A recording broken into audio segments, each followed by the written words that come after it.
કે એક પાડોશી ઇન્સ્યોરન્સનું કામ કરતા હતા અને એક પાડોશી શિક્ષક હતા. બંને પોતાના ઘરના આંગણામાં વૃક્ષ લઈ આવ્યા અને વૃક્ષનું વાવેતર કર્યું. ઇન્સ્યોરન્સ વાળાને ફ્રી થાય એટલે દિવસમાં 5 થી 6 વખત પાણી નાખે. અને જ્યારે શિક્ષક હતો એ સવારે જતો રહે અને સાંજે આવે. એટલે જ્યારે સવારે જાય ત્યારે છોડને પાણી નાખીને જાય.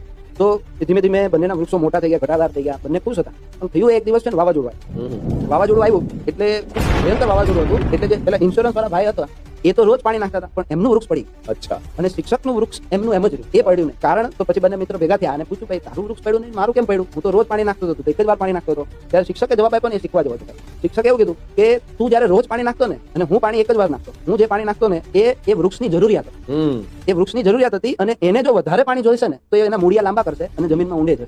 એટલે મૂળિયા એને લાંબા કરીને જમીનમાં ઊંડે સુધી ગયું, મજબૂતાઈ આવી. અને તું રોજ પાણી નાખતો હતો ને એનાથી એને શું કર્યું, એની જરૂરિયાત પૂરી થઈ જતી. એટલે એને સંઘર્ષ ન કર્યો, નીચે ગયું જ.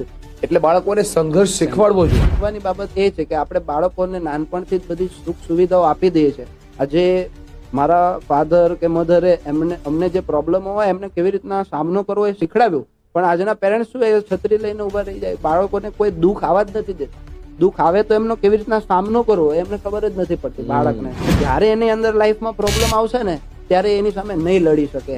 એટલે એને નાનપણથી જો સંઘર્ષ કરતા શીખડાવો, દુઃખનો સામનો કરતા શીખડાવો તો એ પ્રોબ્લેમો મારા ખ્યાલથી ઓછી આવશે. એટલે બધી સુખ સુવિધાઓ બાળક જે આજે તમે જો બાળક જે માંગે પેરેન્ટ્સ એને પ્રોવાઈડ કરી દે છે, એ સૌથી મોટી પ્રોબ્લેમ છે.